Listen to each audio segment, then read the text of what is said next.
1999 യൂറോപ്പിലെ വിവിധ രാജ്യങ്ങളിലൂടെ ഒരു യാത്രയ്ക്ക് വേണ്ടി, അതിനു മുമ്പ് യൂറോപ്പിലേക്കോ അല്ലെങ്കിൽ വിദൂര പ്രദേശങ്ങളിലേക്കോ തനിച്ച് യാത്ര ചെയ്തിട്ടില്ലാത്ത ഒരാൾ ചെന്നിറങ്ങുക എന്ന് പറഞ്ഞാൽ ഇന്നത്തെ ആളുകൾക്ക്, ഇന്നത്തെ തലമുറയ്ക്ക് അത് സങ്കല്പിക്കാൻ കഴിയില്ല. ഇൻ്റർനെറ്റിൻ്റെ, ഗൂഗിളിൻ്റെ, മൊബൈൽ ഫോണിൻ്റെ എല്ലാ സാധ്യതകളുമുള്ള ഒരു കാലത്ത് യാത്ര ചെയ്യുക എന്ന് പറയുന്നത് ഇന്നൊട്ടും ബുദ്ധിമുട്ടുള്ള കാര്യമല്ല. കാരണം എവിടെ ഒരു പ്രശ്നം ഉണ്ടായാലും നിങ്ങൾക്ക് വിളിക്കാൻ, കോണ്ടാക്റ്റ് ചെയ്യാൻ ഫോണുണ്ട്, മൊബൈൽ ഫോണുണ്ട്, ഇൻ്റർനെറ്റുണ്ട്, വഴി കണ്ടുപിടിക്കാൻ ഗൂഗിൾ മാപ്പുണ്ട്, എല്ലാ സാധ്യതകളുണ്ട്.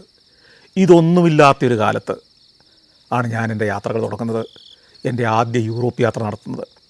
ഞാനും KS ബേബി എന്ന് പറയുന്ന എന്നെപ്പോലെ തന്നെ അത്രമാത്രമോ അല്ലെങ്കിൽ അതിനേക്കാൾ കുറച്ച് താഴെയോ മാത്രം ഈ ലോകയാത്രയിൽ പരിചയമുള്ള ഒരു മനുഷ്യനുമൊത്തുള്ള യാത്ര.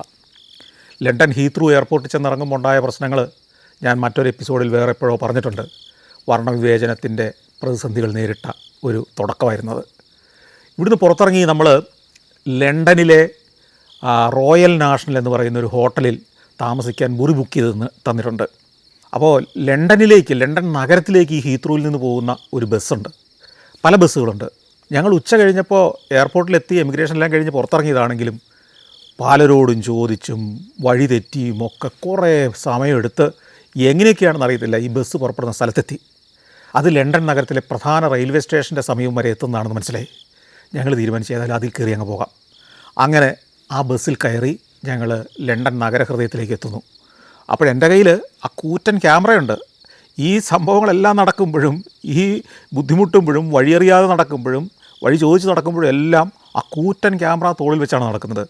ഈ ക്യാമറ തോളിൽ വെച്ച ഈ മനുഷ്യനെ കാണുമ്പോൾ തന്നെ ഒന്നെങ്കിൽ ആളുകൾക്ക് ഒരു സംശയം, അല്ലെങ്കിൽ സഹതാപം, അല്ലെങ്കിൽ പരിഹാസം, ഇതല്ലാതെ ആദരവ് ഒരാൾക്കും തോന്നാറില്ല. കാരണം അക്കാലത്തൊക്കെ സാധാരണഗതിയിൽ വഴിയിലൂടെ നടക്കുന്ന ഒരാൾ ഇത്രയും നീളമുള്ള കൂറ്റനൊരു ക്യാമറയും തോളെ വെച്ച് നടക്കുന്നു, ബാക്കിയുള്ളവരൊക്കെ മര്യാദയ്ക്ക് നടക്കുന്നു. ഇവൻ മാത്രം, അതും ഒരു ഇന്ത്യക്കാരൻ, ഒരു ചെറിയ പയ്യൻ, ഇതുമായിട്ട് ഇങ്ങനെ നടക്കുന്നു. അവന് വഴിയറിയില്ല, വലിയ വിവരവും ഇല്ല എന്നൊക്കെ ഇവർക്ക് കാണുമ്പോഴേ മനസ്സിലാവുകയും ചെയ്യും. കൂടെ ഒരു കാർന്നവരും. വലിയ പരിഹാസത്തിന് ഇത് കൂടുതലൊന്നും വേണ്ടല്ലോ. ഈ ബസ്സിലിരിക്കുമ്പോൾ ചുറ്റുമുള്ള ആളുകൾ, ബസ്സിലെ ഡ്രൈവർ ഉൾപ്പെടെ കയറി ചെല്ലുമ്പോൾ നമ്മളെ ഇങ്ങനെ നോക്കുകയാണ്, ഇതെന്താണ് ഒരു വിചിത്ര ജീവി കയറി വരുമെന്ന് പറഞ്ഞ പോലെയാണ്. അപ്പോൾ ഈ ബസ്സിലിരുന്ന് നമുക്ക് ആളുകളെ ഒന്നും ഷൂട്ട് ചെയ്യാനുള്ള ധൈര്യമില്ല. കാരണം യൂറോപ്പിൽ ആളുകൾ എങ്ങനെയാണ് പ്രതികരിക്കാൻ അറിയില്ല. അതിനു മുമ്പ് ഞാൻ യൂറോപ്പ് കണ്ടിട്ടില്ല, വെള്ളക്കാരുടെ സ്വഭാവം അറിയില്ല, അവരുടെ നാട്ടിൽ ഞാൻ ചെന്നിട്ടില്ല. അങ്ങനെ ഞങ്ങൾ വഴിയിലെ കുറച്ച് ഷോട്ടൊക്കെ എടുത്ത് ഞാൻ ലണ്ടൻ നഗരഹൃദയത്തിലെ ഈ റെയിൽവേ സ്റ്റേഷനിൽ പോയി ഇറങ്ങുന്നു. അവിടെ നിന്ന് ഇറങ്ങിയിട്ട് പിന്നെ ഞങ്ങൾ തീരുമാനിച്ചു ടാക്സി വിളിക്കാം. ഞങ്ങൾക്ക് രണ്ടുപേർക്കും പിശുക്ക് ചെറുതല്ലാതെ ഉണ്ട് കയ്യിൽ. അപ്പോൾ അതുകൊണ്ട് തന്നെ ഏറ്റവും ചുരുങ്ങിയ ചിലവിൽ വേണം യാത്ര ചെയ്യാൻ. അത്രയേ ഉള്ളൂ കയ്യിൽ പൈസ മിച്ചം, അതാണ് കാര്യം. ടാക്സി വിളിച്ചു. ടാക്സിക്കാരന് ഈ അഡ്രസ്സ് കാണിച്ചു, റോയൽ നാഷണൽ. കുറേ ദൂരം ഓടി റോയൽ നാഷണലിൻ്റെ മുമ്പിൽ കൊണ്ട് ഇറക്കി. ഈ റോയൽ നാഷണൽ ഹോട്ടൽ എന്ന് പറയുന്നത് വമ്പനൊരു ഹോട്ടലാണ്. 1500 മുറികളെങ്കിലുമുള്ള ഒരു ഹോട്ടലാണ്. അത് ഒരു നടുമുറ്റത്തോട് കൂടിയ വലിയൊരു കെട്ടാണ്. ബ്രൗൺ നിറമുള്ള ബ്രിക്സ് കൊണ്ട് പുറം ഭിത്തിയെ ക്ലാഡ് ചെയ്ത ഒരു കെട്ടിടം. ഇതിനകത്തേക്ക് കയറി ചെല്ലുമ്പം വലിയൊരു നടുമുറ്റമുണ്ട്. ഈ നടുമുറ്റത്ത് ചില റെസ്റ്റോറൻറ്റുകൾ, ചില ഫെസിലിറ്റികൾ ഒക്കെ ഉണ്ട്. ഓപ്പൺ ഒരു നടുമുറ്റമാണ്, അതായത് ആകാശം കാണാം. അതിൻ്റെ ഒരു ഭാഗത്തേക്ക് കയറി ചെല്ലുമ്പോൾ റിസപ്ഷൻ, ചെക്ക് ഇൻ ചെയ്തു. ഞങ്ങൾ മുറി കൊണ്ടുപോയി ബാഗൊക്കെ വെച്ചിട്ട് ഞങ്ങൾ തീരുമാനിച്ചു നമുക്ക് ഭക്ഷണം കഴിക്കാം. ഈ ഹോട്ടലിൽ തന്നെ ഈ താഴത്തെ നടുമുറ്റത്തോട് ചേർന്ന റെസ്റ്റോറൻ്റ് ഉണ്ട്. അവിടെ ആദ്യം ചെന്നു. ആ റെസ്റ്റോറൻറ്റിലെ വിഭവങ്ങൾക്കെല്ലാം ഭീകരമായ വിലയാണ്. ഞങ്ങൾ അവിടെ ഇരുന്നിട്ട് ഈ വില നോക്കും, എന്നിട്ട് ഗുണിച്ച് നോക്കും. 20 പൗണ്ട് എന്ന് പറഞ്ഞാൽ നമുക്കറിയാം ഏകദേശം 1500 രൂപയാണ്. അക്കാലത്ത് ഒരു നേരത്തെ ഭക്ഷണത്തിന് 1500 രൂപ മുടക്കുക എന്ന് പറയുന്നത് നമുക്ക് സങ്കല്പിക്കാൻ പറ്റില്ല. അപ്പോൾ ഞങ്ങൾ അവിടെ നിന്ന് ഇറങ്ങിയിട്ട് പുറത്തേക്ക് ഇറങ്ങി. പുറത്ത് ചില സൂപ്പർ മാർക്കറ്റുകളും ചെറിയ മാർക്കറ്റുകളൊക്കെ ഉണ്ട്, നമുക്കറിയാം. ഞങ്ങൾ അതിലൊരെണ്ണത്തിൽ ചെന്ന് കയറി ബ്രെഡും, പതിവ് പോലെ ബ്രെഡും ജാമും കുറച്ച് സോസേജും ഒക്കെ വാങ്ങിച്ച്, പിന്നെ മാംസം കൊണ്ടുള്ള എന്തോ ഒരു വിഭവം വാങ്ങി. ഈ മാംസ വിഭവം അവരൊരു ഓവനിൽ വെച്ച് ഒന്ന് ചൂടാക്കി തന്നു. അതോടെ നല്ല ചൂടുള്ള വിഭവം കൂടിയായി. അങ്ങനെ ഇതുമായിട്ട് റൂമിൽ വന്നിരുന്ന് ഞങ്ങൾ ആഘോഷമായിട്ട് ഭക്ഷണമൊക്കെ കഴിച്ചു, കിടന്നുറങ്ങി. കാരണം നാളെ രാവിലെ 8 മണിക്ക് ഡിപ്പാർച്ചർ സെൻറ്ററിലെത്തണം. ഈ ഡിപ്പാർച്ചർ സെൻറ്റർ എന്ന് പറയുന്നത് അതിൻ്റെ അഡ്രസ്സ് കൊടുത്തിട്ടുണ്ട്, 38 ബെഡ്ഫോർഡ് വേ, ലണ്ടൻ, നിയർ റസൽ സ്ക്വയർ എന്നും കൂടെ കൊടുത്തിട്ടുണ്ട്. അപ്പോൾ രാത്രി പെട്ടെന്ന് തന്നെ കിടന്നുറങ്ങി. രാവിലെ ഒരു 6 മണിയായപ്പോൾ ഉണർന്നു. ഞാനും ഈ KS ബേബിയും കൂടെ യാത്ര ചെയ്യുമ്പോൾ ആദ്യം ഉണരേണ്ട ജോലി അദ്ദേഹത്തിൻ്റെയാണ്. അദ്ദേഹം രാവിലെ തന്നെ ഉണരും, എന്നിട്ട് കുളിക്കും, റെഡിയാകും, ഫ്രഷായി കഴിഞ്ഞ് വന്നിട്ട് എന്നെ വിളിച്ചേൽപ്പിക്കും. ഞാൻ റെഡിയാടാ എഴുന്നേക്ക് എന്ന് പറയും. അപ്പോഴാണ് ഞാൻ പയ്യെ എഴുന്നേറ്റ് ചെന്ന് കുളിച്ച് റെഡിയായി വരിക. ഇത് ഞാൻ കുളിക്കാനായിട്ട് ടോയ്ലറ്റ് കയറി ചെല്ലുമ്പോൾ ഉണ്ടല്ലോ, ടോയ്ലറ്റും കഴിഞ്ഞ് ഞങ്ങളുടെ കിടക്കുന്ന ബെഡ്റൂം കാർപ്പറ്റ് ഇട്ടതാണ്. ഈ കാർപ്പറ്റെല്ലാം നനഞ്ഞ് കുതിർന്നിങ്ങനെ വെള്ളം ഒഴുകിക്കൊണ്ടിരിക്കുക. ഞാൻ ടോയ്ലറ്റ് തുറന്ന് നോക്കുമ്പോൾ ടോയ്ലറ്റിൻ്റെ നിലം മുഴുവൻ നിറഞ്ഞിട്ട് വെള്ളം ഇങ്ങോട്ട് ഒഴുകുകയാണ്. ഞാൻ ചോദിച്ചു ഇതെന്ത് പറ്റി, ഇതെന്താ ചെയ്തേ? അതെ ഞാനൊന്ന് കുളിച്ചതാന്ന് പറഞ്ഞു. ഈ യൂറോപ്പിലൊക്കെ നമ്മുടെ റൂമിൻ്റെ അതേ ലെവലിലാണ് ഈ ടോയ്ലറ്റിൻ്റെയൊക്കെ ഫ്ലോറും കിടക്കുക. അപ്പോൾ നമ്മൾ കുളിക്കുമ്പോൾ വളരെ ശ്രദ്ധിക്കണം. അവിടെ ഒരു ബാത്ത് ടബ് വെച്ചിട്ടുണ്ട്. ഇദ്ദേഹം ശരിക്കും ബാത്ത് ടബിനകത്ത് കയറി തന്നെയാണ് കുളിച്ചത്. പക്ഷേ ഒരു ഷവർ കർട്ടനുണ്ട്. ഈ ഷവർ കർട്ടൻ ബാത്ത് ടബിനകത്തേക്ക് ഇട്ടിട്ട് വേണം അത് സ്പ്രെഡ് ചെയ്തിട്ട് ആ കർട്ടൻ വിരിച്ചിട്ടിട്ട് വേണം കുളിക്കാൻ. ഇല്ലെങ്കിൽ ഈ കുളിക്കുന്ന വെള്ളമെല്ലാം നിലത്ത് വീഴും. നിലത്ത് വീണ് കഴിഞ്ഞാൽ അത് നേരെ ഒഴുകി റൂമിലേക്ക് വരും. കാരണം ഈ റൂമിനെയും ഈ ടോയ്ലറ്റിനെയും വേർതിരിക്കുന്ന ഒരു തടസ്സമില്ല. റൂമിൻ്റെ അതേ ലെവലിൽ തന്നെയാണ് ടോയ്ലറ്റ് കിടക്കുന്നത്. നമ്മുടെ കാർന്നവർ നല്ല വിശദമായിട്ട് ആഘോഷമായിട്ട് അങ്ങ് കുളിച്ചു. കുളിയൊക്കെ കഴിഞ്ഞ് ഇറങ്ങി വരുമ്പോൾ ഈ വെള്ളം പകുതിയിലധികവും, ഈ ബാത്ത് ടബ് ചെറുതാണല്ലോ, നല്ല കൈയും കാലും ഒക്കെ എടുത്ത് പതച്ച് കുളിച്ച് കഴിഞ്ഞപ്പോഴത്തേക്കും ഈ വെള്ളം നിലത്ത് വീണിട്ട് റൂമിലേക്ക് ഒഴുകുകയാണ്. ഞങ്ങൾ പരമാവധി വെള്ളം ഒതുക്കി അകത്തേക്ക് കാലുകൊണ്ടൊക്കെ വടിച്ച് അകത്തേക്കാക്കി ഞാൻ കുളിച്ച് പുറത്തിറങ്ങി. അപ്പോൾ ഒരു അരമണിക്കൂർ ഇത് ക്ലീൻ ചെയ്യാൻ പോയി. അപ്പോഴത്തേക്കും മണി ഒരു 7:30 ഞങ്ങൾ പെട്ടെന്ന് ലഗേജെല്ലാമായിട്ട് പുറത്തിറങ്ങി. ഇനി ബ്രേക്ക്ഫാസ്റ്റ് കഴിക്കാൻ നേരമില്ല. 8 മണിക്ക് ആണ് നമ്മൾ ഡിപ്പാർച്ചർ സെൻറ്ററിൽ എത്തേണ്ടത്. ഞങ്ങൾ ആ ഹോട്ടലിലെ റിസപ്ഷനിൽ ചെന്ന് കീ എല്ലാം കൊടുത്തിട്ട് ചോദിച്ചു ഈ ഡിപ്പാർച്ചർ സെൻറ്റർ എവിടെയാണ്? അദ്ദേഹം വായിച്ചിട്ട് ആ റിസപ്ഷനിലിരുന്ന ആൾ അഡ്രസ്സെല്ലാം വായിച്ച് നോക്കിയിട്ട് പറഞ്ഞു ഡിപ്പാർച്ചർ സെൻറ്റർ ബെഡ്ഫോർഡ് വേ, അത് ഇത് തന്നെയാണ്, ഇവിടെ അടുത്ത് തന്നെയാണ്, നിങ്ങളാ പുറത്തേക്ക് ഇറങ്ങി എന്ന് അന്വേഷിക്കൂ. ഞങ്ങൾ പുറത്തേക്ക് ഇറങ്ങി. തെരുവിലധികം ആളുകളൊന്നും വന്നിട്ടില്ല, മഞ്ഞുകാലം തുടങ്ങിയതാണ്, അതുകൊണ്ട് നേരം വെളുത്ത് വരുന്നേ ഉള്ളൂ. ഞങ്ങൾ തെരുവിലൂടെ പല വഴിക്ക് നടന്ന് ആരെയും കാണുന്നില്ല, ഒരു നിശ്ചയവുമില്ല. 38 എന്ന് പറയുന്ന നമ്പർ കാണുന്നില്ല. സമയം ഇങ്ങനെ പോയിക്കൊണ്ടിരിക്കുകയാണ്. ഞങ്ങൾ അങ്ങും ഇങ്ങും എല്ലാം ഓടുകയാണ്. ഈ ഹോട്ടലിൻ്റെ ചുറ്റും അതിൻ്റെ പരിസരത്തേക്ക് വന്നു ചേരുന്ന സ്ട്രീറ്റുകളിലൂടെ എല്ലാം ഓടുകയാണ്. ഇടയ്ക്ക് ഈ തണുപ്പത്ത് കൂനിക്കൂടി പോകുന്ന ചില ആളുകളുണ്ട്, അവരോട് ചോദിക്കുന്നത് എവിടെയാണ് ഈ ബെഡ്ഫോർഡ് വേ? ചിലർ ഇത് വായിച്ച് നോക്കിയിട്ട് ആകാശത്തേക്കൊക്കെ നോക്കി കുറച്ച് നേരം നമ്മൾ നോക്കിയിട്ട് അതിവിടെ തന്നെയാണല്ലോ എന്നൊക്കെ പറഞ്ഞിട്ട് പേപ്പർ തിരികെ കയ്യിലേക്ക് വന്നിട്ട് പോകുന്നു. അത് കഴിഞ്ഞ് ഇങ്ങനെ ഞങ്ങൾ ഒരു തെരുവിലൂടെ നടക്കുമ്പോൾ അവിടെ ഒരു കട തുറക്കുന്നു. ഇന്ത്യക്കാരനാണ് തുറക്കുന്നതെന്ന് ഞങ്ങൾക്ക് മനസ്സിലായി. ഞങ്ങൾ ഓടി അവിടേക്ക് ചെന്നു. ഞങ്ങൾ ചെന്ന് ചോദിച്ചു നിങ്ങൾ ഇന്ത്യയിൽ നിന്നാണോ? അല്ല, ഞാൻ ഇന്ത്യക്കാരനല്ല. പിന്നെയോ? ഞാൻ ശ്രീലങ്കക്കാരനാണ്. എന്നാലും ആശ്വാസമായി, നമ്മുടെ നാട്ടുകാരനാണല്ലോ, നമ്മുടെ പ്രദേശത്തുകാരനാണല്ലോ. ഞങ്ങൾ ചോദിച്ചു ഞങ്ങളൊരു പ്രതിസന്ധിയിലാണ്, 8 മണിക്ക് ഞങ്ങൾക്ക് ഇവിടെ എത്തേണ്ടതാണ്, ഇതെവിടെയാണ് ബെഡ്ഫോർഡ് വേ ഡിപ്പാർച്ചർ സെൻറ്റർ? അപ്പോൾ ഇയാൾ ചോദിച്ചു ബെഡ്ഫോർഡ് വേ ഈ സ്ട്രീറ്റ് തന്നെയാണ്, അതിൽ 38 എന്ന് പറയുന്നത് നിങ്ങൾ താമസിച്ച ഹോട്ടലാണ്, ഈ റോയൽ നാഷണൽ എന്ന് പറഞ്ഞ ഹോട്ടലാണ് 38. അപ്പോൾ ചോദിച്ചു നിങ്ങൾ എന്തിനാണ് ഇത് അന്വേഷിക്കുന്നത്? ഞങ്ങൾക്ക് 8 മണിക്കൊരു ബസ് ഇവിടുന്ന് പുറപ്പെടും. ആ ബസ്സിൽ ഞങ്ങൾക്ക് ഡോവർ എന്ന് പറയുന്ന തുറമുഖത്തെത്തണം. ആ തുറമുഖത്ത് നിന്ന് കപ്പലിൽ കയറി ഞങ്ങൾക്ക് ഫ്രാൻസിലേക്ക് പോകണം. ഫ്രാൻസിലെ കലായ് തുറമുഖത്തിൽ നിന്ന് ഇറങ്ങണം. എന്നിട്ട് അവിടുന്ന് യൂറോപ്പിലേക്കുള്ള യാത്രയാണ്. അപ്പോൾ അവർ പറഞ്ഞു അപ്പോൾ അദ്ദേഹം പറഞ്ഞു നിങ്ങൾ ഏതായാലും ഹോട്ടലിനകത്തേക്ക് തന്നെ ഒന്ന് ചെന്ന് നോക്ക്, അവിടെ നിന്നായിരിക്കണം ബസ് പുറപ്പെടുന്നത്. ടൂറിസ്റ്റുകളുമായിട്ടുള്ള ബസ്സുകൾ പലപ്പോഴും ആ ഹോട്ടലിൻ്റെ നടുമുറ്റത്തേക്ക് കയറി വരുന്നതും അവിടെ നിന്ന് ഇറങ്ങിപ്പോകുന്നതൊക്കെ ഞാൻ കണ്ടിട്ടുണ്ട്. നിങ്ങൾ ഏതായാലും ഹോട്ടലിനകത്ത് ഒന്ന് കയറി ചെന്ന് ഒന്നുകൂടി ഒന്ന് അന്വേഷിക്കാൻ പറഞ്ഞു. ആ പേപ്പറും വാങ്ങി ഞങ്ങൾ തിരിച്ച് ഓടി. അകത്ത് കയറുമ്പോൾ പെട്ടെന്ന് ഞങ്ങൾ ശ്രദ്ധിച്ചത് ഒരു ടെമ്പററി ടേബിൾ, ഒരു കൗണ്ടർ സെറ്റ് ചെയ്തിരിക്കുന്നു. അവിടെ ഒരു ലേഡി ഇരിക്കുന്നുണ്ട്. ഞങ്ങൾ ഓടി അവിടേക്ക് ചെന്നു. ഞങ്ങൾ ഈ കടലാസ് കൊണ്ടുപോയി കൊടുത്തു. കടലാസ് കൊണ്ടുപോയി കൊടുക്കുമ്പം 8 മണി കഴിഞ്ഞ് 5 മിനിറ്റ് കഴിഞ്ഞു. അപ്പോൾ ഇവരെ ഞങ്ങളുടെ മുഖത്തേക്ക് ഒന്ന് നോക്കി. എന്നിട്ട് ചോദിച്ചു ഇന്ത്യക്കാരാണല്ലേ? അതെ.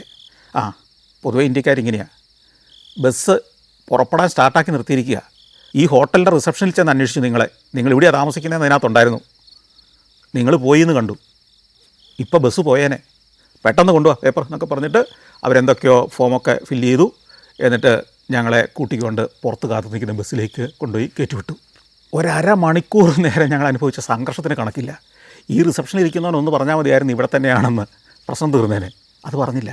നല്ല തണുപ്പ് കാലമാണെങ്കിലും ഈ ബസ്സിനകത്ത് കയറി കഴിഞ്ഞപ്പോഴത്തേക്കും ഞങ്ങൾ വേർത്ത് കുളിച്ചു. ബ്രേക്ക്ഫാസ്റ്റ് കഴിച്ചിട്ടില്ല. പിന്നെ ദീർഘമായ ഓട്ടമാണ്. ഡോവറിൽ ചെന്ന് കഴിയുമ്പോൾ അവിടെ പരിശോധനയുണ്ട്.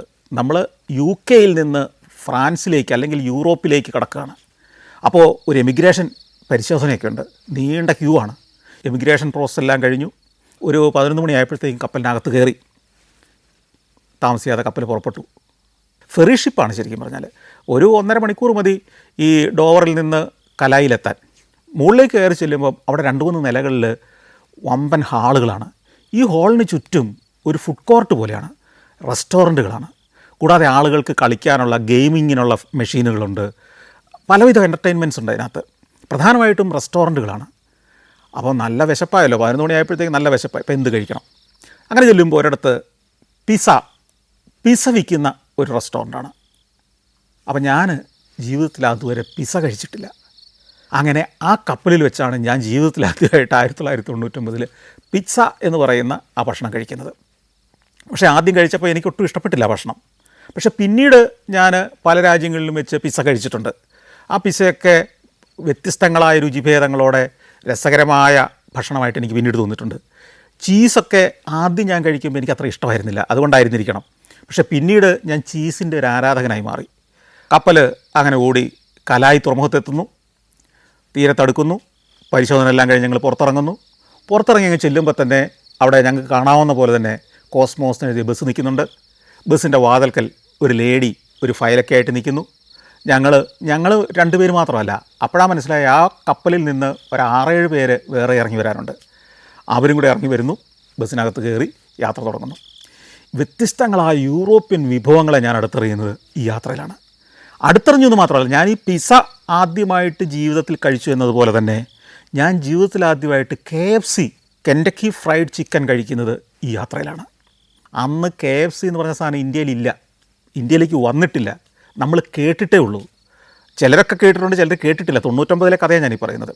അപ്പോൾ ഈ KFC എന്ന് പറയുന്ന ചിക്കൻ്റെ വിചിത്രമായ വിഭവം, അതിനൊരു പ്രത്യേക രുചി, അതിന് പുറമെ പ്രത്യേകമായ മൊരിഞ്ഞ ഒരു കോട്ടിങ്, ഇതൊക്കെ ഒരു അത്ഭുതമായിരുന്നു അന്ന്. കൂടാതെ കോഴിയുടെ കാലോട് കൂടി കിട്ടുക, 2-3 വലിയ പീസ് ഒക്കെ ആയിട്ടാണ് കഴിക്കുന്നത്. പല ദിവസങ്ങളിൽ ഉച്ചയ്ക്ക് ഞങ്ങൾ കഴിച്ചത് KFC ആണ്.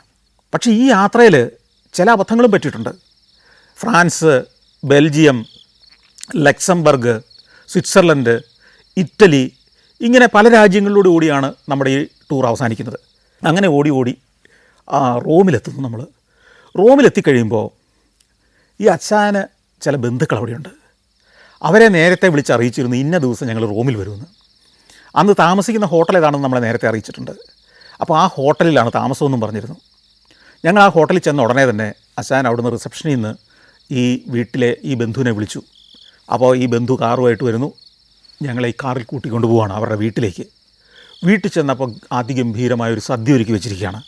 ആ സദ്യ എന്ന് പറഞ്ഞാൽ കേരളീയമായ സദ്യ. അപ്പോഴത്തേക്ക് 8-10 ദിവസം കഴിഞ്ഞു കേരളത്തിൽ നിന്ന് വിട്ടിട്ട്. അപ്പോൾ ഈ 10 ദിവസം ഈ വെസ്റ്റേൺ ഫുഡ് കഴിച്ച് നമ്മൾ മടുത്തിരിക്കുകയാണ്.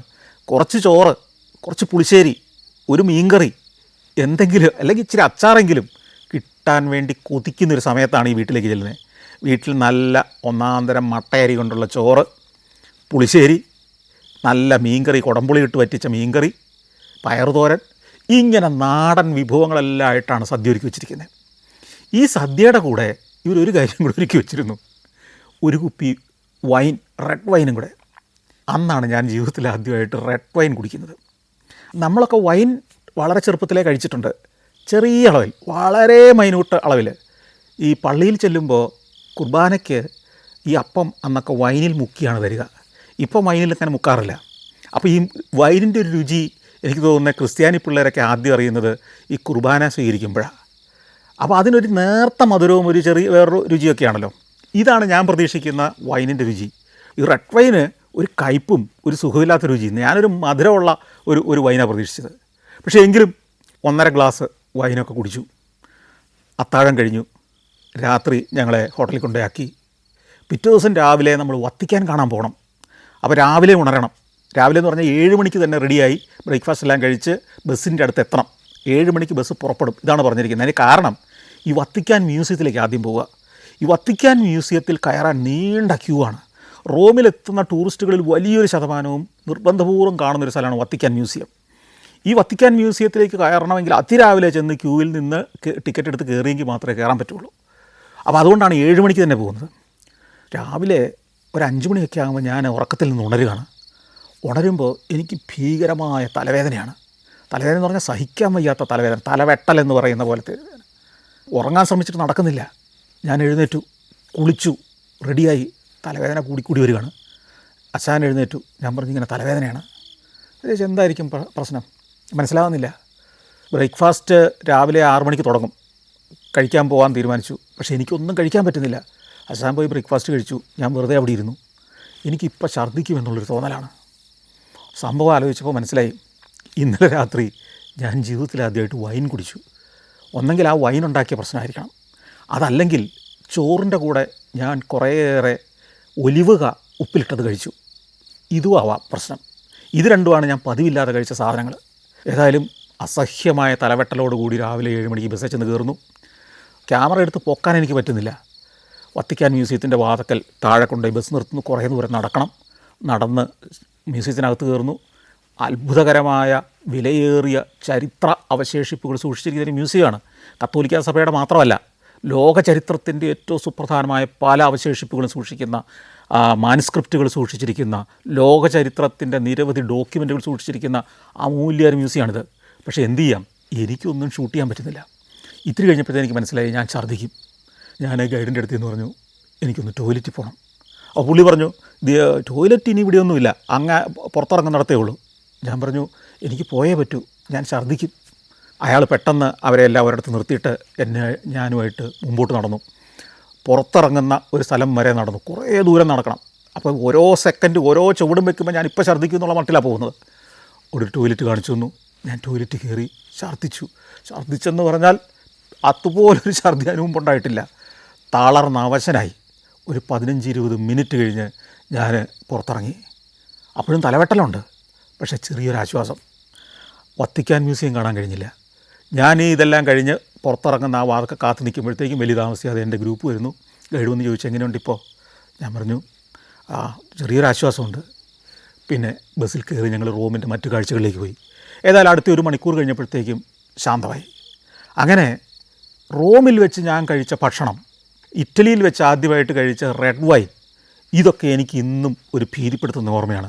ഭക്ഷണ വൈവിധ്യങ്ങൾ രുചിച്ചതിൻ്റെ അനുഭവങ്ങളിൽ ഇന്നും മറക്കാതെ മനസ്സിൽ നിൽക്കുന്ന ഒരു സംഭവമാണ് ഈ റോമിലെ ഛർദിയുടെ ഘോഷയാത്ര. അത് കഴിഞ്ഞ് അധികം താമസിയാതെ തന്നെയാണ് ഞാൻ ചൈനയിലേക്കൊരു യാത്ര പോയത്. ചൈന. ആ യാത്രയും എനിക്ക് വേണ്ടി തയ്യാറാക്കി തന്നത് ഈ നളിന തന്നെയാണ്. അപ്പോൾ ഇവിടുന്ന് യാത്ര പുറപ്പെടുന്നതിന് മുമ്പ് അവർ പറഞ്ഞു നിങ്ങൾക്ക് ചില സ്പെഷ്യൽ ഫുഡ് അവിടെ അറേഞ്ച് ചെയ്തിട്ടുണ്ട്. ഈ യാത്രയിലുടനീളം 3 നേരവും ചൈനയിലെ ഭക്ഷണം ഇൻക്ലൂഡഡാണ്. നിങ്ങൾ ഭക്ഷണത്തിന് വേറെ പൈസ ഒന്നും ചിലവാക്കേണ്ടി വരില്ല. നല്ല ഗംഭീരം ചൈനീസ് വിഭവങ്ങളാണ് നിങ്ങൾക്ക് ഷൂട്ട് ചെയ്യാൻ വേണമെങ്കിൽ. അതുപോലെ തന്നെ അതിനകത്തൊരു സ്പെഷ്യൽ വിഭവം പറഞ്ഞിട്ടുണ്ട്. ചൈനയിൽ ചെല്ലുന്ന എല്ലാവരും നിർബന്ധപൂർവ്വം കഴിച്ചിരിക്കേണ്ട ഒരു വിഭവം. അതെന്താണെന്ന് അവിടെ ചെല്ലുമ്പോൾ മനസ്സിലാവും എന്ന് പറഞ്ഞ് ഞങ്ങളെ യാത്രയാക്കി. ഞങ്ങളങ്ങനെ ബീജിങ്ങിൽ ആദ്യം ചെല്ലുന്നു. ബീജിങ്ങിൽ ആദ്യത്തെ ദിവസം തന്നെ എയർപോർട്ടിൽ നിന്ന് ഹോട്ടലിൽ വന്ന് ഹോട്ടലിൽ ചെക്ക് ഇൻ ചെയ്ത് അധികം താമസിയാതെ തന്നെ പെട്ടെന്ന് താഴേക്ക് റൂമിൽ പോയിട്ട് പെട്ടെന്ന് ഇറങ്ങി വരണമെന്ന് ഗൈഡ് പറഞ്ഞിരുന്നു. ഈ ഗൈഡ് എയർപോർട്ടിൽ തന്നെ സ്വീകരിക്കാൻ വന്നിട്ട് ഞങ്ങൾ 2 പേരേ ഉള്ളൂ.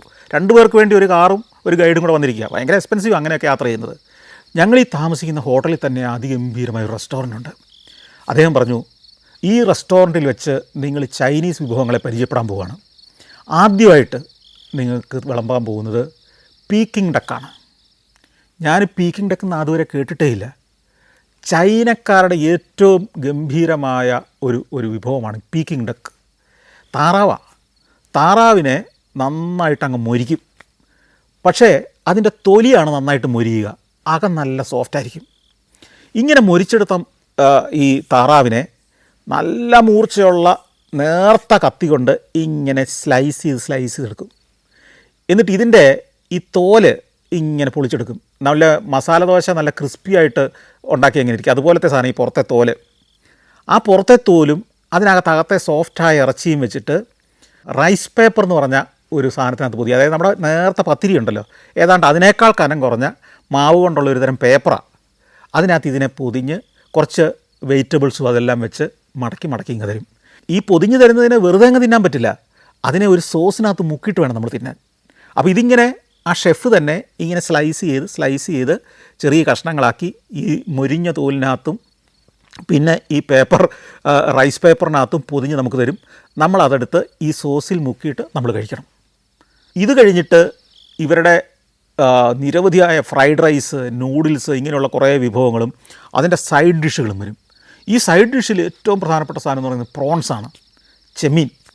ചെമ്മീൻ്റെ തൊണ്ടെല്ലാം പൊളിച്ച് കളഞ്ഞിട്ട് തുമ്പപ്പൂവിൻ്റെ നിറത്തിലിരിക്കുന്ന ആ പ്രോൺസ്, അതിന് വാല് മാത്രം ഒരു അല്പം ഇങ്ങനെ നിൽക്കും. ആ വാല് നമ്മൾ പറിച്ച് കളയണം. പക്ഷേ അത് ആ വാലും കൂടെ ചേർന്നാണ് അവൻ്റെ ഒരു സൗന്ദര്യം.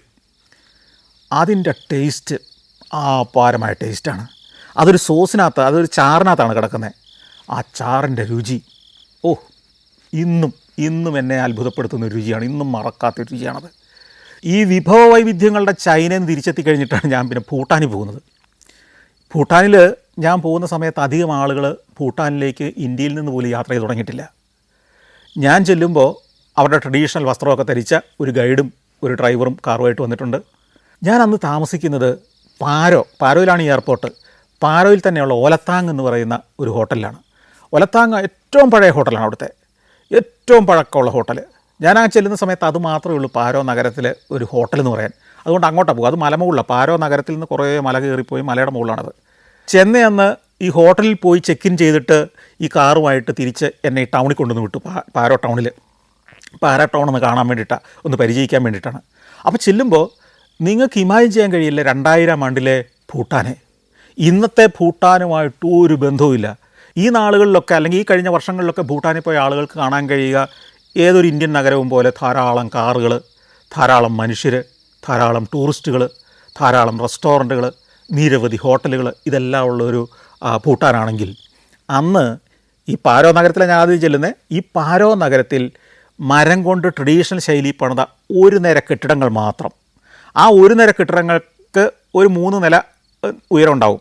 തടി കൊണ്ട് ട്രഡീഷണൽ ശൈലി പണിത ആ ഒരൊറ്റ നിര കെട്ടിടങ്ങളാണ് പാരോ. നേർരേഖ പോലത്തെ ഒരു സ്ട്രീറ്റും അതിൻ്റെ 2 വശത്ത് ഇതും ഈ കെട്ടിടങ്ങളും.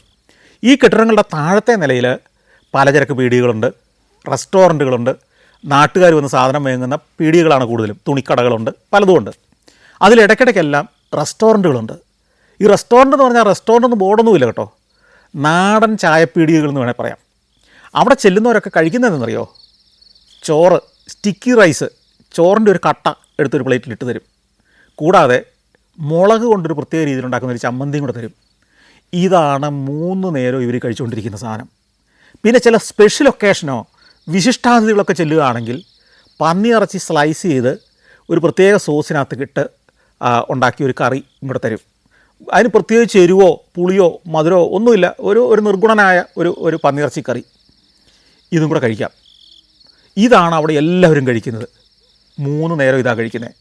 അന്നാ നാട്ടിൽ സിനിമയില്ല, എൻ്റർടൈൻമെൻറ്റ്സ് ഒന്നുമില്ല. ആ മനുഷ്യരുടെ ജീവിതം എന്തായിരുന്നു എന്നാണ് ഞാൻ അത്ഭുതത്തോടെ ചിന്തിക്കുന്നത്. ഈ ചോറും മുളക് ചമ്മന്തിയും ഞാൻ ഓർഡർ ചെയ്തു കഴിക്കാൻ വേണ്ടി തന്നെ. ഇതിൻ്റെ രുചി എന്താണെന്ന് അറിയണം. ഇത് മുളക് ചമ്മന്തിയാണെന്ന് എനിക്ക് ആദ്യം മനസ്സിലായില്ല. എന്തോ വിശിഷ്ട വിഭവമാണെന്ന് വിചാരിച്ചാണ് ഞാൻ ഓർഡർ ചെയ്തത്. അവിടെ 2-3 പേരിന്ന് കഴിക്കുന്ന കണ്ടു. ആ സാധനം തന്നെ എനിക്ക് വേണമെന്ന് പറഞ്ഞു. ആംഗ്യ ഭാഷയിലൊക്കെയാണ് പറയുന്നത്. അവരുടെ ഭാഷ നമുക്ക് മനസ്സിലാവില്ല, എൻ്റെ ഭാഷ അവർക്ക് മനസ്സിലാവില്ല, ഇംഗ്ലീഷൊന്നും തീരെ മനസ്സിലാവില്ലെന്ന്. ഇത് തന്നെ എനിക്ക് വേണമെന്ന് പറഞ്ഞു.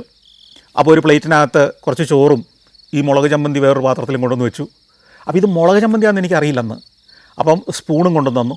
ആ സ്പൂൺ കൊണ്ട് കോരി ഇതിനകത്ത് മുക്കി കഴിച്ചപ്പോൾ എനിക്ക് മനസ്സിലായി ഇത് മുളകാണ്, നല്ല എരിവുള്ള മുളകാണ്.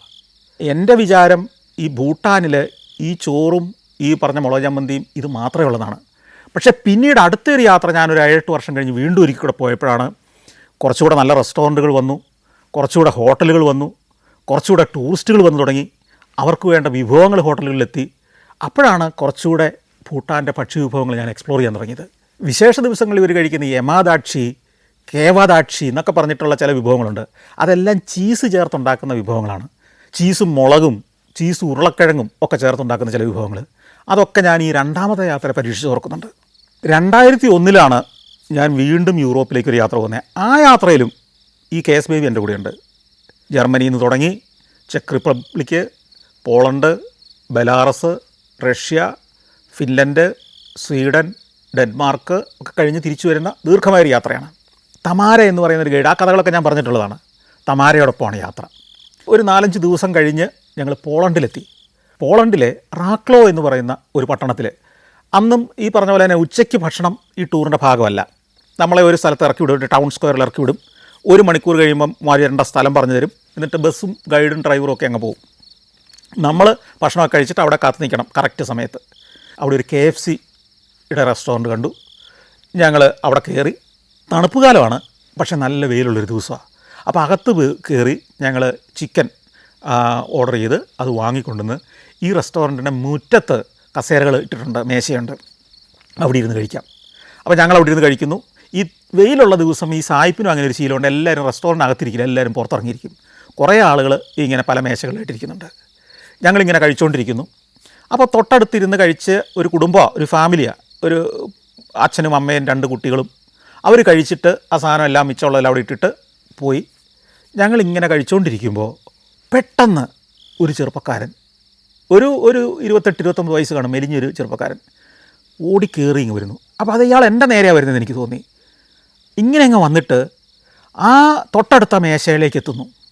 ആ കുടുംബം ഭക്ഷണം കഴിച്ചിട്ട് ഏറ്റുപോയ ആ മേശയിലേക്ക് ചെന്നിട്ട് ആ മേശയിലെ പ്ലേറ്റെല്ലാം തപ്പുന്നു. ടിഷ്യൂ പേപ്പറൊക്കെ ഇട്ടിരുന്നെല്ലാം മാറ്റിയിട്ട് അതിനകത്തുനിന്ന് ഒരു 3-4 കഷ്ണം കോഴിയുടെ അവശേഷിച്ചിരുന്ന കഷ്ണങ്ങൾ എടുത്ത് ആ കയ്യിൽ പിടിച്ചിട്ട് പെട്ടെന്ന് അവിടെ നിന്ന് ചാടി ഇറങ്ങിപ്പോകുന്നു. എനിക്ക് ഭയങ്കര ഷോക്കായിപ്പോയി. നല്ല മിടുക്കനായൊരു ചെറുപ്പക്കാരൻ, നല്ല വസ്ത്രം ധരിച്ചൊരു ചെറുപ്പക്കാരൻ, മുഖത്ത് നല്ല തേജസ്സുള്ളൊരു ചെറുപ്പക്കാരൻ, പക്ഷേ പട്ടിണിയാണ്. പോളണ്ടിലെ അക്കാലത്തെ സാമൂഹ്യ ജീവിതത്തിൻ്റെ ഒരു ചിത്രം അവിടെ വെച്ച് എനിക്ക് കിട്ടി. ഒരു സായിപ്പ് ഇങ്ങനെ എച്ചിൽ പാത്രത്തിൽ നിന്ന് ഭക്ഷണമെടുത്ത് കൊണ്ടുപോകുന്ന ഒരു കാഴ്ച. ഈ യാത്രയിൽ തന്നെ നമ്മൾ ഫിൻലൻഡിൽ നിന്ന്, ഹെൽസിങ്കിയിൽ നിന്ന് നമ്മൾ സ്റ്റോക്ക്ഹോമിലേക്ക് ഒരു കപ്പലിൽ യാത്ര ചെയ്തു, സിൽജ ലൈൻ എന്ന് പറഞ്ഞൊരു കപ്പലിൽ.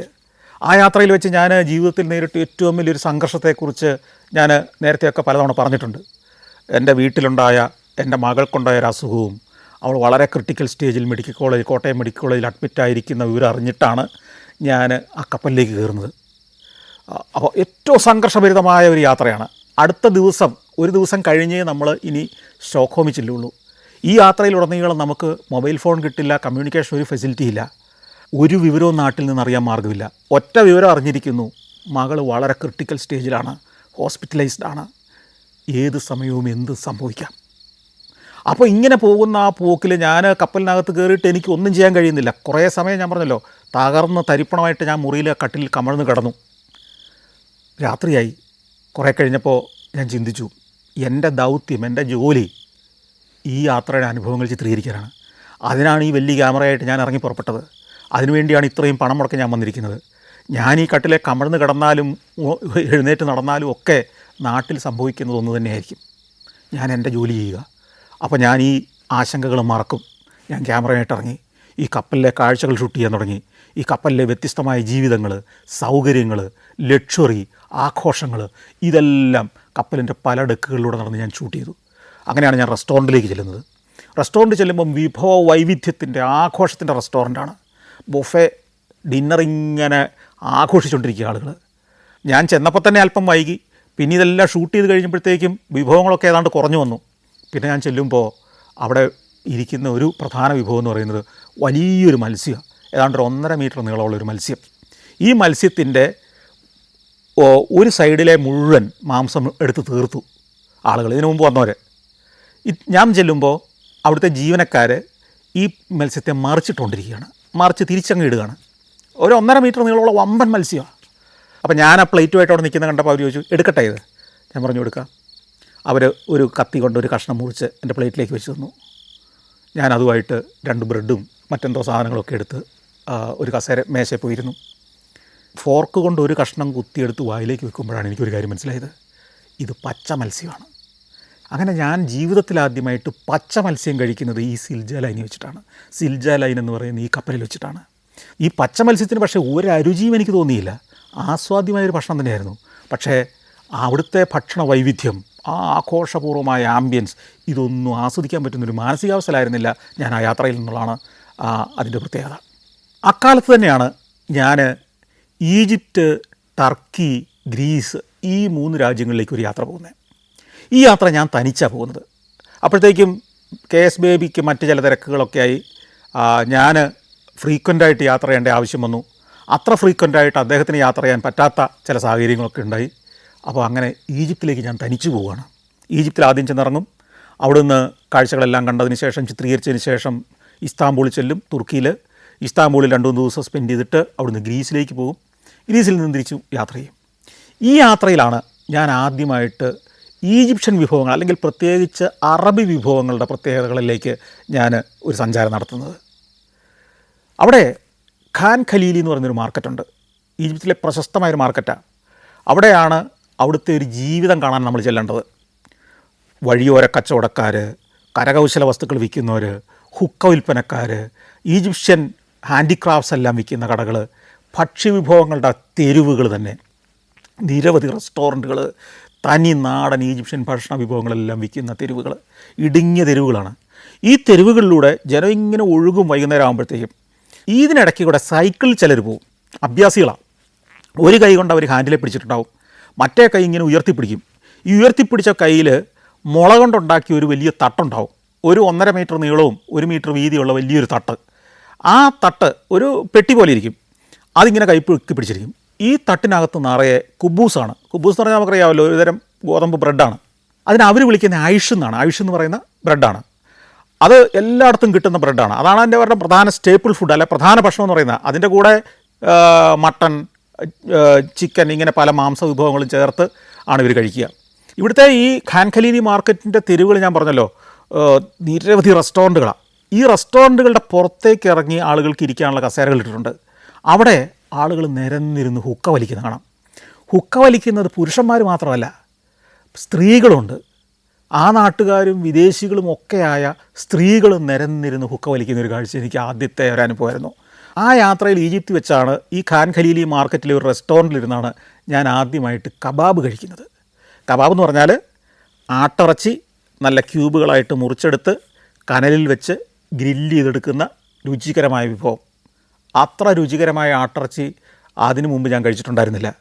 ഈ ആട്ടിറച്ചിയുടെ കൂടെ നമ്മൾ മുമ്പേ കണ്ട ആ റൊട്ടി, ആ കുബൂസ് എന്ന് പറയുന്ന റൊട്ടിയും, സലാഡ്, നല്ല സവോള അരിഞ്ഞത്, കുറച്ച് തക്കാളി അരിഞ്ഞത്, തക്കാളി ചിലപ്പോൾ ഒന്ന് ഗ്രില്ല് ചെയ്ത് കൂടെ തരും, പിന്നെ ചിലതരം അറബി ചട്നികൾ ഒക്കെ ചേർത്ത് അതിഗംഭീരമായ ഭക്ഷണം ഞാൻ ആദ്യമായിട്ട് കഴിക്കുന്നത് അവിടെ വെച്ചാണ്. തുർക്കിയിലേക്ക് ചെല്ലുമ്പോഴും തുർക്കിഷ് വിഭവങ്ങളുടെ വൈവിധ്യം, പൊറോട്ട പോലുള്ള ചില വിഭവങ്ങൾ, തുർക്കിയിൽ വിഭവ വൈവിധ്യമാണ്. അതിൻ്റെ ഒന്നും പേര് ഞാനിപ്പോൾ ഓർക്കുന്നില്ല. പിന്നീടുള്ള എൻ്റെ ഒരു യാത്ര കിഴക്കനേഷ്യൻ രാജ്യങ്ങളിലേക്കായിരുന്നു. ഫിലിപ്പൈൻസ്, തായ്വാൻ, ജപ്പാൻ, ഹോങ്കോങ്, ഇങ്ങനെ 4 പ്രദേശങ്ങളിലുള്ളൊരു യാത്രയായിരുന്നു. ഈ തായ്വാനിൽ ചെല്ലുമ്പോഴാണ് വളരെ വിചിത്രമായ ഒരു വിഭവം ഞാൻ ജീവിതത്തിൽ ആദ്യമായിട്ട് കാണുന്നതും കഴിക്കുന്നതും. തായ്വാനിൽ ഹ്വാഷി മാർക്കറ്റ് എന്ന് പറയുന്ന ഒരു മാർക്കറ്റുണ്ട്. പഴയ ഒരു ചന്തയാണ്. പണ്ടിച്ചിരി പേരുദോഷം ഉണ്ടായിരുന്നൊരു ചന്തയായിരുന്നു. അവിടെ ഒരു ചതുപ്പൊക്കെ ആയിരുന്നു ഒരു കാലത്ത്. ധാരാളം പാമ്പുകളും ക്ഷുദ്രജീവികളും ഒക്കെ ഉള്ളൊരു ചതുപ്പിലാണ് ആ ചന്ത വരുന്നത്. ആ മാർക്കറ്റ് ഇന്ന് വളരെ പ്രശസ്തമാണ്. ധാരാളം ടൂറിസ്റ്റുകൾ എത്തുന്നൊരു ചന്തയാണത്. കരകൗശല വസ്തുക്കൾ വാങ്ങുന്ന അല്ലെങ്കിൽ നിത്യോപയോഗ സാധനങ്ങൾ വാങ്ങുന്ന ഒരു ഭാഗം ഉണ്ടെങ്കിലും ഈ ഹ്വാഷി മാർക്കറ്റിൻ്റെ പ്രധാന ഭാഗം ഫുഡ് സ്ട്രീറ്റാണ്. ഒരു ഇൻഡോർ ഫുഡ് സ്ട്രീറ്റ് എന്ന് വേണേൽ പറയാം. ഈ ഫുഡ് സ്ട്രീറ്റിൽ വിചിത്ര വിഭവങ്ങളാണ് വിൽക്കാൻ വെച്ചിരിക്കുന്ന മുഴുവൻ. ഈ വിചിത്ര ഭക്ഷണത്തിൻ്റെ ഈ മാർക്കറ്റ് ഉണ്ടെന്നും അവിടെ ഒന്ന് പോകേണ്ടതാണെന്നും എന്നോട് പറഞ്ഞത് എന്നെ ഈ തൈവാനിലെ കാഴ്ചകളിലേക്ക് 2 ദിവസവും കൊണ്ടുപോകണമെന്ന ഒരു ടൂർ ഗൈഡാണ്. അദ്ദേഹം പറഞ്ഞു, നിങ്ങൾ ഹ്വാഷി മാർക്കറ്റിൽ വൈകുന്നേരം സമയമുണ്ടെന്ന് പോകും, അവിടെ ഈ വിചിത്രങ്ങളായ നിരവധി ഭക്ഷണ വസ്തുക്കളുണ്ട്. അപ്പോൾ അങ്ങനെ ഞാൻ ആ ഹ്വാഷി മാർക്കറ്റിൻ്റെ ഒരു ഇടവഴികളിലൂടെ ഇങ്ങനെ നടന്നു വരുമ്പോൾ ചില കടകളുടെ മുമ്പിൽ നമ്മുടെ ഈ തീർത്ഥാടന കേന്ദ്രങ്ങളിലെല്ലാം പലതരം മാലകൾ തൂക്കിയിടുമല്ലോ. ശബരിമലയ്ക്ക് പോകുന്ന തരം മാലകൾ, രുദ്രാക്ഷമാലകൾ, തുളസി മാലകൾ ഒക്കെ ഇങ്ങനെ തൂക്കിയിടില്ലേ എന്ന് പറഞ്ഞതുപോലെ ഈ കടകളുടെ എല്ലാം മുമ്പിൽ, പലതിൻ്റെ മുമ്പിൽ ഈ ഒരു വലിയൊരു കമ്പി വലിച്ചു കെട്ടിയിട്ട് അതേന്ന് പല ഇങ്ങനെ തൂക്കിയിട്ടിരിക്കുന്നു, മാല പോലെ ചില സാധനങ്ങൾ. അടുത്ത് ചെന്ന് സൂക്ഷിച്ച് നോക്കുമ്പോൾ നമ്മൾ ഒരു ഞെട്ടലോടെ ഒരു പിന്നോട്ടൊരു ചാട്ടം ചാടും. സംഭവം എന്തറിയോ? പാമ്പുകളാണ്. പാമ്പിനെ കൊന്നിങ്ങനെ തൂക്കിയിട്ടിരിക്കുക. ഇങ്ങനെ തൂക്കിയിട്ടിരിക്കുന്നത് മാത്രമല്ല, നമ്മുടെ നാട്ടിലെ പണ്ടേ പെട്ടിക്കടകളുടെ മുമ്പിൽ മിഠായി ഭരണികൾ ഇങ്ങനെ നിരത്തി വെക്കില്ല, അല്ലെങ്കിൽ ബേക്കറിയിൽ ചില പലഹാരങ്ങൾ നിരത്തി വെക്കുന്ന ഭരണികൾ പണ്ടുണ്ടായിരുന്നു എന്ന് പറഞ്ഞതുപോലെ ഭരണികൾ ഇങ്ങനെ സൈഡിൽ കൂടെ നിരത്തി വെച്ചിട്ടുണ്ട്. ഈ ഭരണിക്കകത്തെല്ലാം പൊളഞ്ഞ് കിടക്കുന്ന പാമ്പുകൾ പല ഇനം. ഈ കടകളിലൊക്കെ വിൽക്കുന്ന പാമ്പാണ്, പാമ്പ് ഇറച്ചിയാണ്. നമ്മളവിടെ ചെല്ലുന്നു, നമുക്കിഷ്ടമുള്ളൊരു പാമ്പിനെ ചൂണ്ടിക്കാണിച്ചു കൊടുക്കുന്നു. ആ ജീവനുള്ളതിനോ ജീവനില്ലാത്തതോ നമുക്കെടുക്കാം. ജീവനില്ലാത്തതാണെങ്കിൽ അപ്പം തന്നെ മുറിച്ച് ഒരു മുട്ട പൊരിക്കുന്ന പോലെ തന്നെ വളരെ സിമ്പിളാണ്. എണ്ണയൊക്കെ ഒഴിച്ച് ചില സ്പൈസൊക്കെ ഇട്ട് അതിനകത്തിടുന്നു, ഒന്ന് മറിച്ചും തിരിച്ചുമൊക്കെ ഇട്ട് ഒരു 5 മിനിറ്റ് കൊണ്ട് പ്രിപ്പയർ ചെയ്ത് നമുക്ക് പാത്രത്തിലാക്കി തരുന്നു. അതിനകത്ത് കുറച്ച് ടൂത്ത് പിക്ക് പോലത്തെ കോലും കുത്തിയിട്ടുണ്ടാവും, നമുക്കെടുത്ത് കഴിച്ചുകൊണ്ട് പോകാം. അവിടെ ഇരുന്ന് വേണേൽ കഴിക്കാം. വേറൊരു രീതിയിൽ അവിടെ ഈ പാമ്പിനെ വിളമ്പും. നമ്മൾ പാമ്പിനെ ചൂണ്ടിക്കാണിക്കാൻ, ജീവനുള്ള പാമ്പിനെ അതിനെ എടുക്കും, അതിനെ മുറിക്കും, അതിൻ്റെ ചോര ഒരു ഗ്ലാസ്സിലേക്ക് ഇത് ഒഴിക്കും. അത് നമുക്ക് ആദ്യത്തെ സ്റ്റാർട്ടറായിട്ട് ഇങ്ങോട്ട് തരും. അത് കുടിച്ചുകൊണ്ടിരിക്കുന്ന സമയം കൊണ്ട് ഇതിനെ പ്രിപ്പയർ ചെയ്ത് ഒരു വിഭവമാക്കി ഒരു പ്ലേറ്റിലാക്കി തരും. സ്റ്റാർട്ടർ ഈ പാമ്പൻ ചോരയാണ്. അതിനകത്ത് എന്തൊക്കെ ചേർക്കും ഇവർ, അത് ചേർത്ത് നമ്മളിങ്ങനെ സിപ്പ് ചെയ്ത് കുടിച്ചുകൊണ്ടിരിക്കുമ്പോഴത്തേക്കും ആയിരിക്കും ഈ വിഭവം വരിക. ഈ വിഭവം കഴിച്ച് ഇതിങ്ങനെ ആസ്വദിക്കുന്ന ആളുകളെ അവിടെ കാണാം. അപ്പോൾ ഇങ്ങനെ ഞാൻ ഇതെല്ലാം ഷൂട്ട് ചെയ്ത് ഈ കാഴ്ചകൾ ഷൂട്ട് ചെയ്തിങ്ങനെ പോവുകയാണ്. ഷൂട്ട് ചെയ്ത് പോകുമ്പോൾ ഒരു കടക്കാരൻ എന്നെ വിളിച്ചു, ഷൂട്ട് ചെയ്യണമെങ്കിൽ ഇവിടുന്ന് ഭക്ഷണം വാങ്ങണം. ഞാൻ പറഞ്ഞു ഭക്ഷണം വാങ്ങുന്നില്ല, എനിക്കിത് ഇഷ്ടമില്ല. അപ്പോൾ അയാൾ പറഞ്ഞു ഇത് അതിഗംഭീരമായ രുചികരമായ ഭക്ഷണമാണ്, നിങ്ങൾ നല്ല മത്സ്യം കഴിച്ചിട്ടില്ലേ, ആ മത്സ്യത്തിൻ്റെ രുചിയാണ്. അദ്ദേഹം എന്നെ അങ്ങ് പ്രലോഭിപ്പിക്കാൻ തുടങ്ങി. എന്നിട്ട് പറഞ്ഞു നിങ്ങളൊരു ചെറിയ കഷ്ണം കഴിച്ച് നോക്കൂ, ഇത് നിങ്ങൾക്ക് വേണ്ടി ഞാൻ ഫ്രീ ആയിട്ട് തരികയാണ്. ഒരു പാമ്പിൻ കഷ്ണം നിങ്ങൾ ജീവിതത്തിൽ ആദ്യമായിട്ട് കഴിക്കുകയാണെങ്കിൽ അത് ഈ കടയിൽ നിന്നായിരിക്കണം. ഇയാൾ ഭയങ്കര വാചകമാണ്. ഒടുവിൽ അയാളൊരു ചെറിയൊരു കഷ്ണം, നല്ല മൊരിഞ്ഞൊരു കഷ്ണം എനിക്കൊരു പ്ലേറ്റിനകത്തിട്ട് തന്നു. ഞാനതെടുത്ത് കുത്തി കഴിച്ചു, രണ്ടും കൽപ്പിച്ചും കഴിച്ചു. അയാൾ പറഞ്ഞത് ശരിയാ, ഏതോ ഒരു വരാലിൻ്റെയോ മറ്റൊരു കഷ്ണം കഴിക്കുന്ന പോലെ എനിക്ക് തോന്നിയുള്ളൂ. അത് കഴിച്ചിറക്കി. പക്ഷേ പിന്നീട് എനിക്കത് കഴിക്കണമെന്ന് തോന്നിയിട്ടില്ല. ഇന്ന് വരെ ഞാൻ പിന്നെ പാമ്പ് കഴിച്ചിട്ടുമില്ല. പക്ഷേ ജീവിതത്തിലാദ്യമായിട്ട് പാമ്പിൻ്റെ ഒരു ചെറിയ കഷ്ണം കഴിച്ചത് ആ വാഷി മാർക്കറ്റ് വെച്ചായിരുന്നു. ഇങ്ങനെ എന്തെല്ലാം ഭക്ഷണ വൈവിധ്യങ്ങളിലൂടെയാണ് നമ്മുടെ സഞ്ചാരം മുന്നോട്ട് പോയിക്കൊണ്ടിരുന്നത്.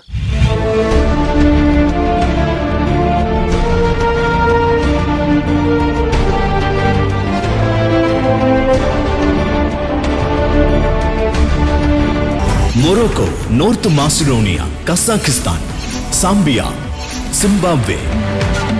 സഞ്ചാരം പെൻഡ്രൈവ് വോളിയം നമ്പർ 21. അപൂർവ ദൃശ്യയാത്രാ വിവരണ ശേഖരം ഉടൻ സ്വന്തമാക്കാൻ സഞ്ചാരം എന്ന് SMS ചെയ്യൂ. ഫോൺ 9995 444 222.